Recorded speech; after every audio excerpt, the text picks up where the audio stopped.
Hey, welcome to another episode of Pigskin Pirates. I got a special guest today. Sawyer, do you want to introduce yourself?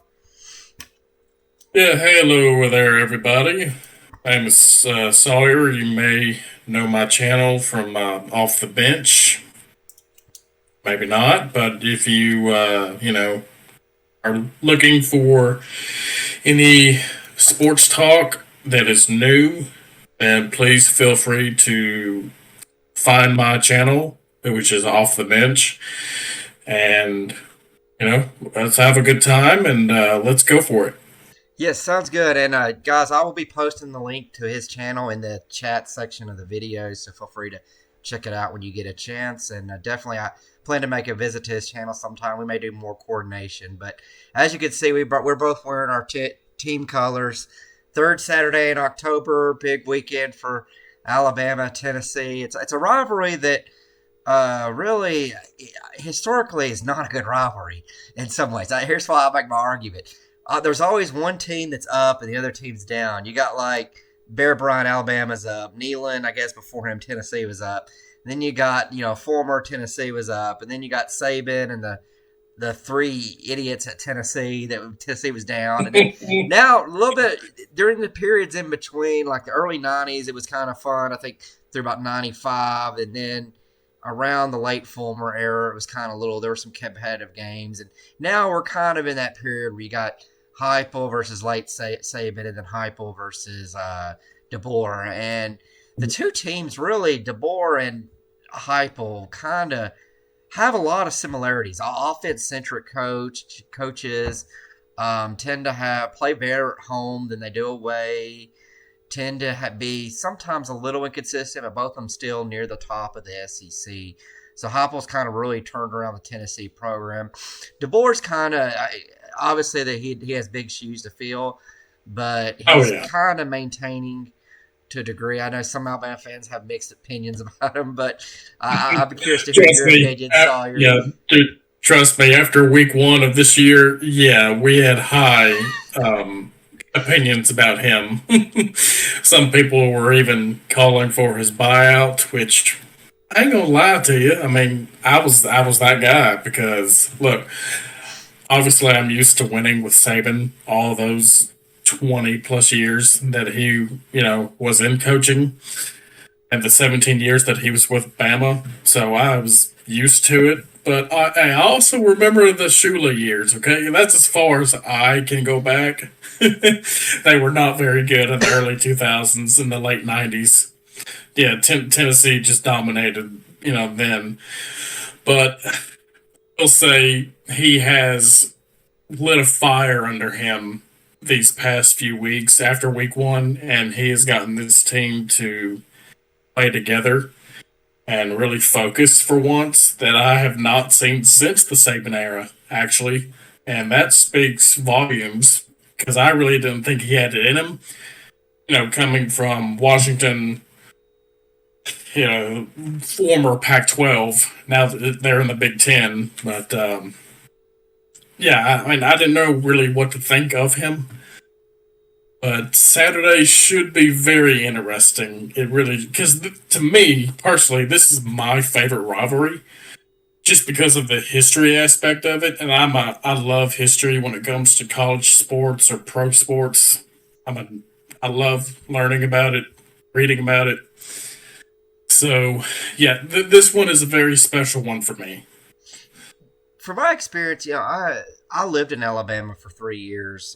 Went to Samford for graduate school, law school. So I kind of got and in my class I had Alabama and Auburn alumni. I actually had Georgia, Vanderbilt. It was an SEC cauldron. I had Hmm. quite. You always had a very interesting Monday morning when you came in. I remember we had a professor who went to Vanderbilt, and Vanderbilt had beaten Georgia, and she made some comment. The Georgia alum squirmed in this room, but this is way Very back. rare This to probably win for pretty them. smart, or maybe his first year or something. I'm not sure, Mhm. but in Alabama, I've noticed Auburn is like the hated, the rival. Auburn is. Tennessee, they claim is the respected rival, although they really hated Fulmer. I remember my first Halloween down there, half of them dressed up like Fulmer for Halloween. But they really hated Fulmer. But, being there, you kind of, it is a whole other level, Alabama, Auburn. But I'd say Alabama, Tennessee seems to be pretty high up that level. Now, when I was in college at UT, there was some discussion for a small stint there, just because we had so much problem with them, that Florida was more hated than Alabama. Now, through the Saban years, I think the Alabama rivalry's come back as the top one. But for a while there, it was Florida. It was all about, because Tennessee's really, honestly, laid a lot of eggs against Florida. There's been years where you felt like Tennessee should have beat them, or they had the better team, and Florida found a way. It's kind of like how Georgia does against you guys, I guess. I like Georgia. Yeah, man, it's beyond me, but we seem to beat Georgia every year, and I just love it. But we're like that with Florida, Tennessee, is we've always been cursed with Florida. I'm not sure why. Yeah, maybe it's because Peyton Manning, had lost to them every year he played them. Possibly. I think they do have more talent. A lot of times, even though when they're not good, they're still loaded with talent, and that's why Texas. I mean, people. If you can say that with any SEC team, honestly, because it's just, especially this year, because it's across the board, except for Kentucky. Yeah, maybe. True. NIL's making it interesting. I still think Florida has generally had more talent than most of the opposition. Even in years when they were going 6-6 and stuff, they had more talent than probably 8 or 9 teams on their schedule. They just didn't have the coaching or whatever, the team wasn't together. Kind of like you guys at Florida State. You have a lot more talent at Florida State, but you lost to them. Florida was doing that a lot. Yeah. The boy wasn't wearing his black hoodie, okay? So there you go. That's it. Do you think? I'm pretty sure he's going to wear the black hoodie. It's a night game. So I guess we could get, kind of one of the topics that I want to get into is we both kind of want to talk about. I'll talk about how Tennessee, get some thoughts about them, their team, kind of focus in on them, and talk about how they can win. I'll say this: I'm probably not as confident in Tennessee as you probably are in Alabama winning. Tennessee's had some struggles lately, but I can get into that, and then you can also get more into the Alabama team and talk about how they win. I'll kind of go first. I'll shoot. We're definitely the underdog, and I think we should be the underdog. The one area that I did note, this came up actually. I saw this in another podcast. I think it was 0-3 or whatever. One of them was talking about it, and one of the stuff. Alabama's schedule could get them, and the fact that what they were kind of saying was Alabama's had to play Georgia, Vanderbilt, Missouri all in a row, and there's probably a wear and tear on the players, and maybe in theory, if they give Tennessee a chance, I'm not sure about this. I think it will eventually. There will be that wear and tear. I'm just not sure if it'll be for this game. But the thought is maybe that they're kind of beat up coming into the game. That may impact Tennessee. Probably is a little bit as well. But that's one of them. I mean, I think Tennessee wants to get it into a shootout. Tennessee's big gap right now is its defense. It's been the unknown. There, specifically two units in it. Everybody talks about the secondary, and deservedly so. We got two of our best cornerbacks have not played pretty much all year long. One of them from the start, and the other played against Syracuse and got hurt against Syracuse. Gibson and McCoy, and the secondary has struggled. I'd say for their youth, they've done somewhat all right, but they've really been attacked and really struggled. They typically the curse on Tennessee, the secondary is 3rd and long, and I'll say this: I think Alabama has the best wide receiving core Tennessee's played today. Will be playing today. I'll flat out say I think they're better. I could probably agree with that. Yeah, I think we've played some good ones.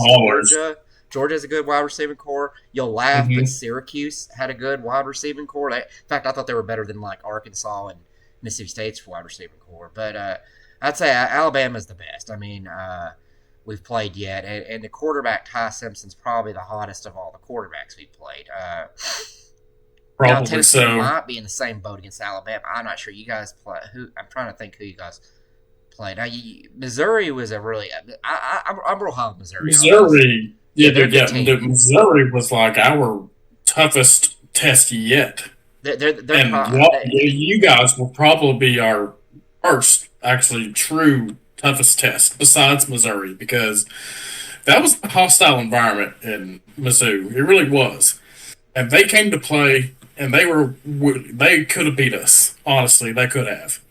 But their quarterback threw too many interceptions, just like Vandy with Pavia. He did. So I mean, take that what you will, but yeah, this game alone will. I truly think it's going to be maybe a high score affair.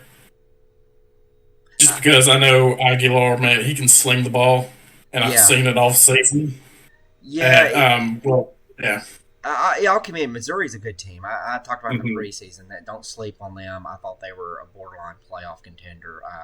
Actually, that's the team I had. So I Still had could be. Alabama going 10-2. I had them losing to Georgia and Missouri. So that's the game I had you Yeah, guys losing. I just thought it was one of those out of 0-2. nowhere between Vandy and Tennessee. It might grab you, and I even thought I kind of wondered if you'd come out that if you guys would have lost that game. So I think it's a huge win. As big a win, in Yeah. my opinion, as the Georgia win, probably.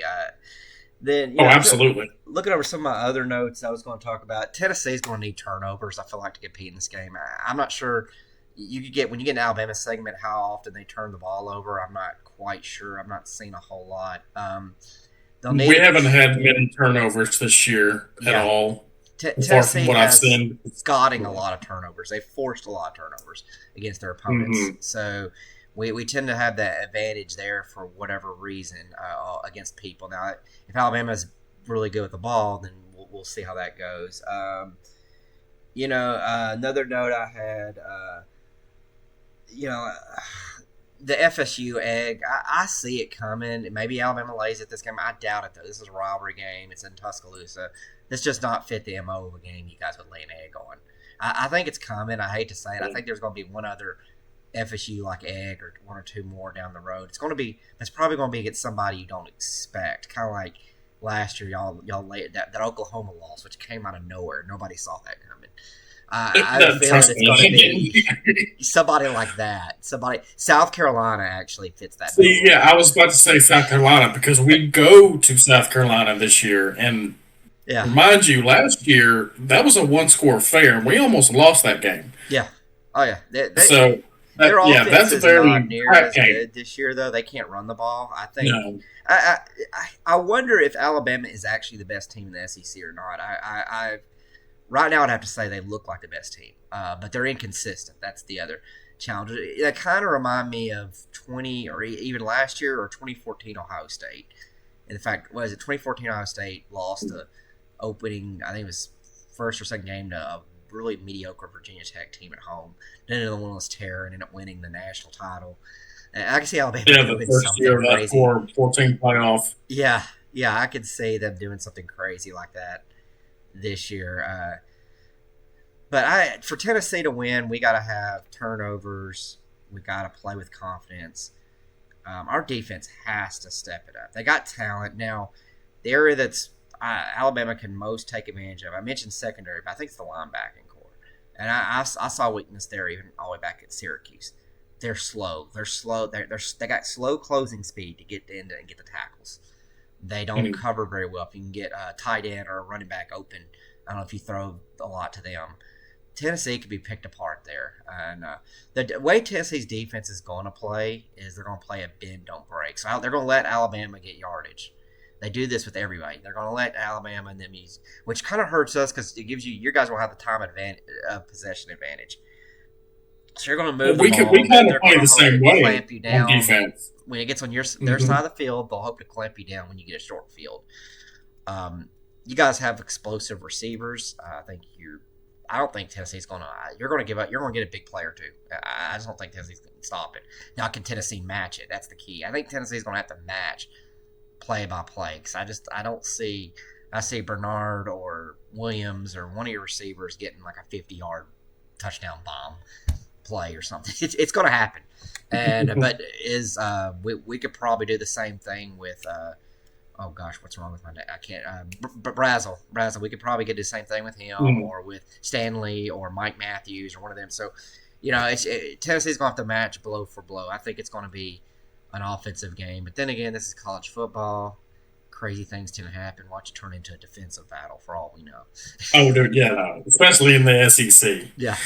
because the SEC has had tremendous matchups all season long, anyways. Yeah. Um, So, yeah, it's going to be a good game. yeah, I mean, I could see there's a scenario where I could see Tennessee winning. In all confession, I would be surprised. I'd be pleasantly surprised if they did. Um, you know, Well, one thing I will say, I think that if y'all do have a chance against us, it probably will be Aguilar's legs, if I had to guess anything, because yes, we cannot stop the run at all. We let up 200 plus yards a game this year so far, and that is terrible, awful. Our front seven cannot match anybody's front seven, and that's a problem. Now, I don't have a problem with our secondary, much less with our corners or safeties. But when it comes to our front seven, we don't get a lot of pressure on quarterbacks. We have, but we do get a lot of turnovers when especially when it gets Mizzou and Vandy when they throw the ball. And so I do see it's going to be a turnover game. Whoever wins the turnover battle, I could see whoever wins that will win that game. yeah. Tennessee has some turnovers, but they're in situations where our turnovers, like Aguilar's interceptions, were like already just deep bombs. They're rolling their dice kind of plays. There's not been a whole lot of like super costly turn. In fact, it's been the opposite. We've been getting turnovers on our side. One area that does slow our offense though down is mistimed costly penalties, notably false starts. We've had several of those. You remember the Georgia game? We were about to kick the field goal to win the game. False start. We had a couple times against Arkansas. Yeah. We were about to score a touchdown and put them away. We could not put them away. Yeah, that's been another problem. We've not been able that to. really We've had surprised me big last week. leads. We were up 34-17 of them in the fourth quarter. And we had a couple other leads like that, and we'd have a drive and we get too conservative, do some stupid penalties, stupid plays. Next thing you know, we're punting or we're kicking a field goal instead of scoring a touchdown and putting them away. And then, yeah, and that goes to kind of my last point. Tennessee is going to need some. I hate to bring this up. I made a video today about it. It'll probably come out after this video because I plan to do this video, focus on this video first. But officiating. At the very least, we don't need to get beat up by the officials. We don't need the officials against us like that. They were against us against Arkansas. If you could go look at the stat on that game, we got messed over by them. I don't necessarily think they pick on teams, but we definitely don't need. We need at least an even officiated game. My hope is it's even. I don't like winning due to the officials either, but I would argue that like the whole SEC officiating crew as a whole this year has not been good. No, I mean, no. perfect example last week, Georgia and Auburn. What's his name that ran in the touchdown? He obviously broke the plane before he lost control of the ball. And granted, yes, it's Auburn. I don't like them as much as UT, but anyways, a touchdown is a touchdown, and for you not to see that, I just don't get it, man. I don't understand that. You're not the only Alabama fan defending Auburn, and as much as I know how much Alabama hates Auburn, so you know the officials are bad when you got Alabama fans defending Auburn. Yeah, I know, it was a sour taste in my mouth. But nobody saw the Tennessee game, and the officiating was very pro Arkansas. They had like one penalty the whole game.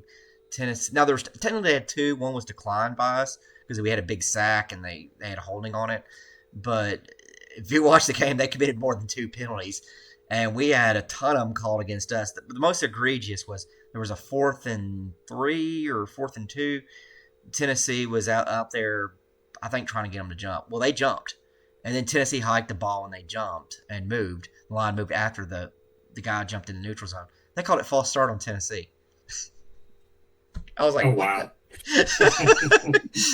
But whatever. then we'd have had a punt. But yeah, stuff like that. I mean, it's like, how do you? Yeah, a whole other video for another time. But I guess I'll turn it over to you. Kind of get into Alabama. I've kind of gotten to Tennessee. Offense, I think, will be fine to a degree. I do. If I had to perform with the offense, it'd be the run game. I don't know how good Alabama is stopping the run. Our run has not been as effective this year as in past years. But some of it is play calling, though. They've leaned a lot more on Aguilar's arm. And you mentioned him running. Mm-hmm. I was going to respond to that. I should have done already. That came up. They've been holding him and protecting him. They allowed when he ran against Arkansas, let him run, and when he ran against Arkansas, he blew it. So Yeah. I don't know if Tennessee will do this, but a smart move might be to have him run early in the game just to get Alabama afraid of his running. Then that opens up other doors for the passing game or running backs. And Exactly. That opens up the play action, and you can do whatever you want to do when yeah, that happens. yeah, I just don't know if our coaching staff, because they're worried about Aguilar getting hurt. I don't know if they're going to how open they are going to be or not, but we'll see how it goes. And with that, I'm going to turn over here. Let's talk Alabama. Enough of this UT junk. Nah, I'm just kidding, Matt. So, what my perspective on this game is, it's like I said earlier, it probably will come down to the turnover battle. Um, uh, with the way that Ty Simpson has been playing since the Florida State game, it's been lights out. So I don't truly, expect him to have a lot of turnovers in the passing game. What I am really concerned with is our running game because let's just be honest here. Mizzou beat us up. If anybody watched that game, they beat us up from quarter to quarter. And Jam Miller is in concussion protocol right now, so I don't know if he will be able to start in the game.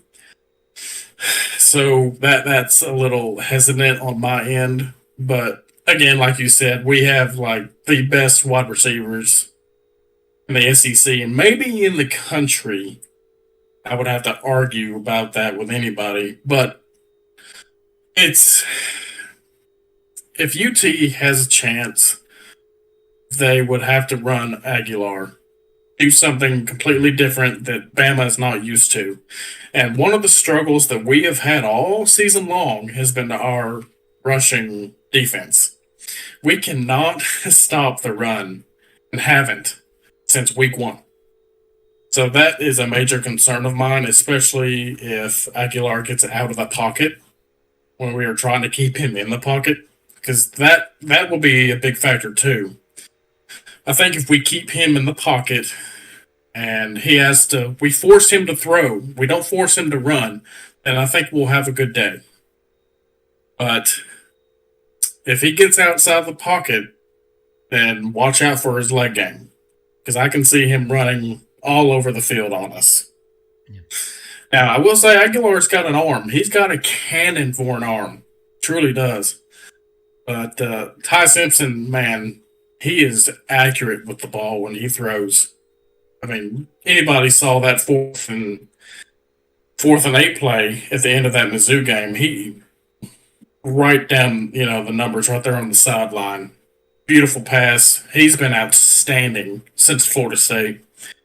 So, what I really want to see from this game alone, I want to see if we can run the ball better, which I don't know if we can.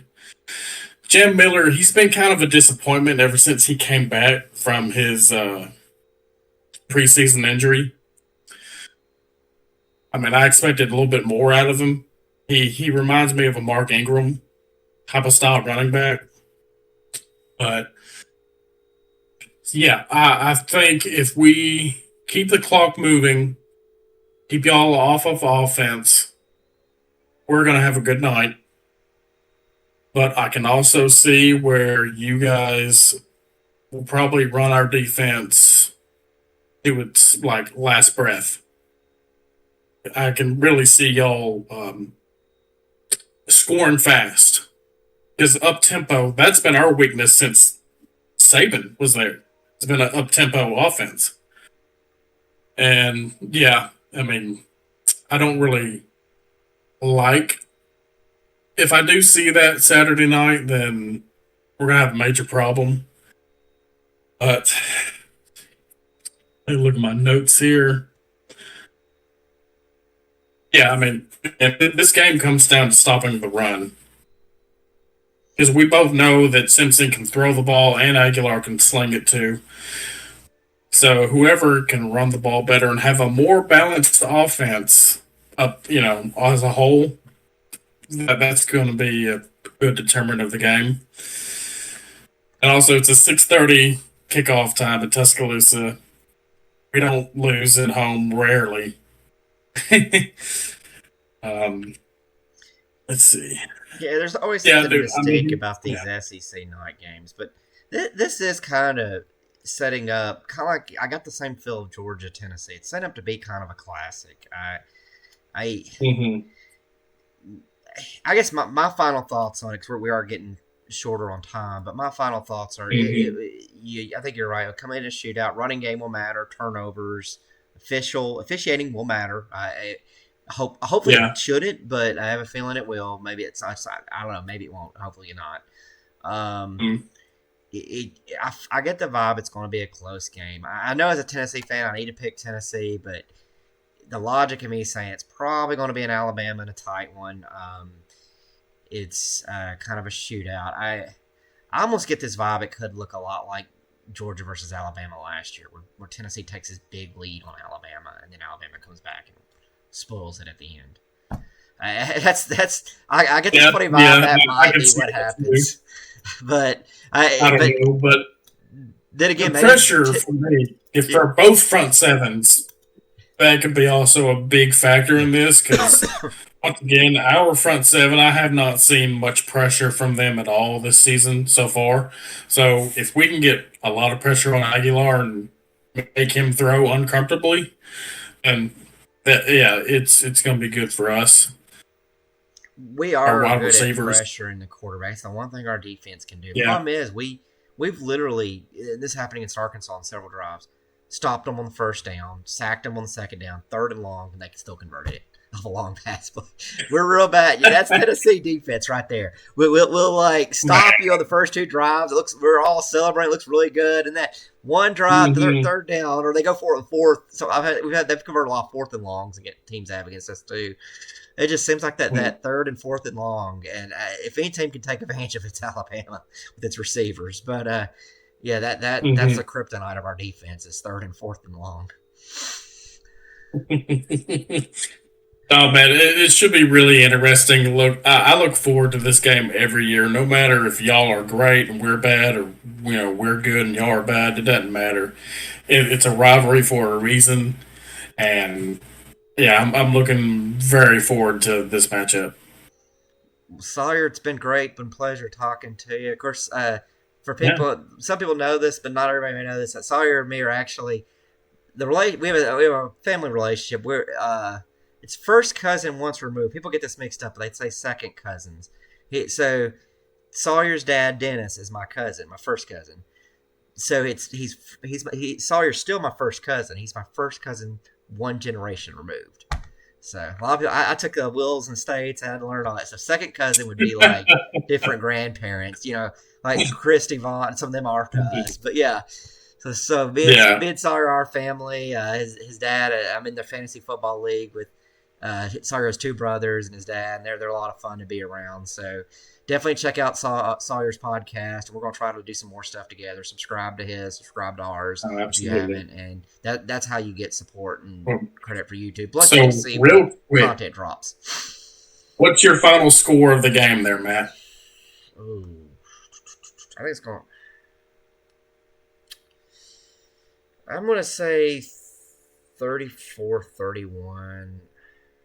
Ooh, yeah. You know what? Everybody says Alabama. I'm just going to pick Tennessee just because I'm a Tennessee fan. I'm going to say 34-31 Tennessee. I was going to say Alabama, but I'm just going to say Tennessee makes the field goal. Alabama doesn't this time, I guess.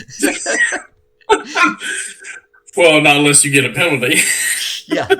Don't talk about it. It's like Heisman with us. We talk about referees. We also the Heisman what they were afraid of too.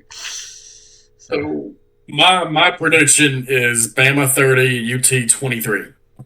Okay. Yeah. About the same, about a touchdown difference. Yeah, I think Tennessee will beat the spread, probably, or hopefully they do. But you know what the spread is on that game? 8.5. 8.5. Wow. Yeah, but it does start higher, and it may drop as the week goes on. But yeah, Alabama's 8.5 favorite. Yeah, one rule that I have, I don't like to gamble on my favorite teams because it's kind of like voodoo for me. Yeah, you Because don't. if I do, then it's just not going to be good. So yeah, 8.5. That's big. Even I would take UT plus points It'll probably on drop that. as the week goes, though. That's happened. Georgia Absolutely. Georgia started out like 8.5. And by the time the game was close, the game was down to 4.5 or something. Yeah, So yeah. I can see it. Being down to at least 4.5 or 5. Speaking of that, we've got a couple more minutes. Georgia Ole Miss. Who wins that one? Ooh, it's at Georgia, right? Yeah, yeah, Oh, Georgia, it's Georgia all day long. yeah. I agree. And, I think Ole Miss is overrated, to be honest. yeah, just a little bit. I think so too. They had a really bad scare last weekend. Who did they play? Washington State. Yeah, that's Was another. And yeah, honestly, it man. frustrates me with you guys. That's another thing.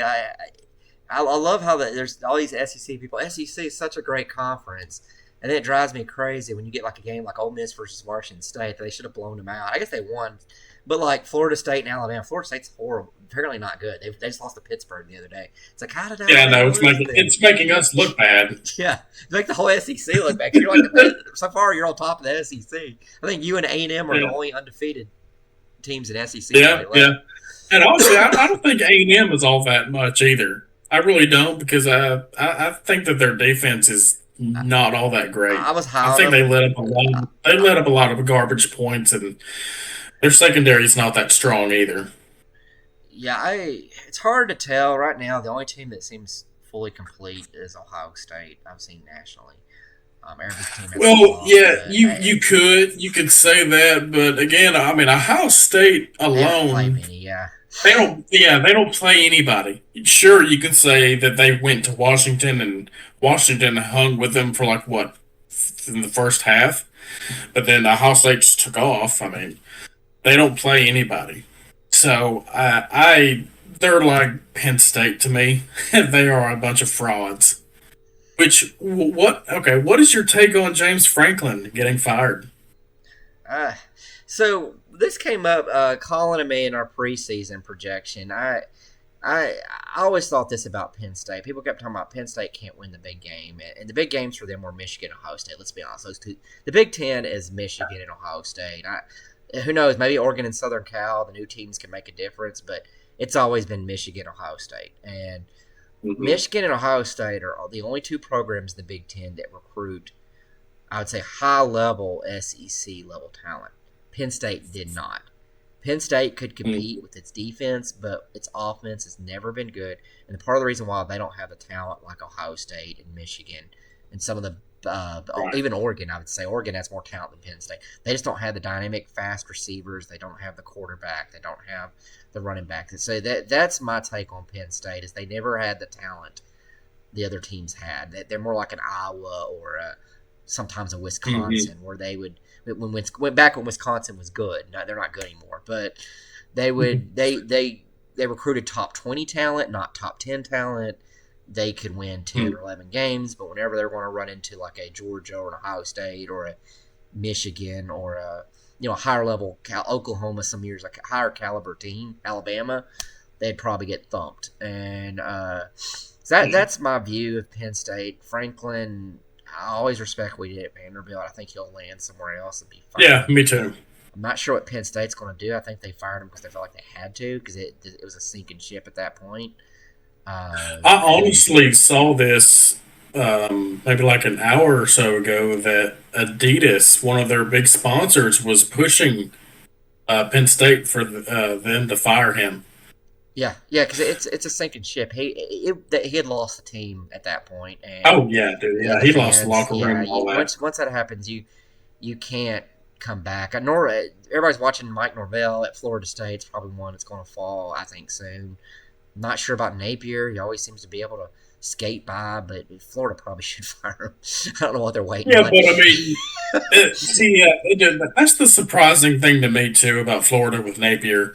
You would have thought by now that they would have gotten rid of him, Yeah, but yeah, he always has these one or two games during the season where he shows that he is like a top 10 or 15 team, and that they're going to turn this ship around and they're going to get going, and it just never It never happens.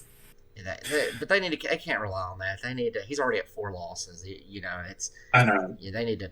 I mean, to be fair, their schedule was just who they should have fired before Billy Napers, whoever put together their schedule. I mean, you know, you want to have a tough out of conference schedule. You can't control the SEC schedule, but they had South Florida, Miami, and Florida State on the same season. You got to have. I could see maybe 2 teams, but they were.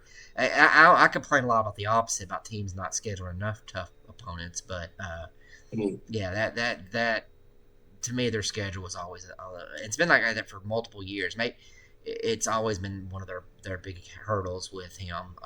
So he hadn't quite had a fair shake in that aspect, but still, he's not getting it done. You gotta, especially with Miami and Florida State starting to ramp up because you're gonna start losing in grounds in state recruiting.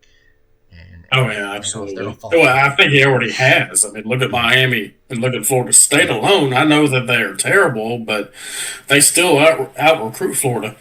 Yeah.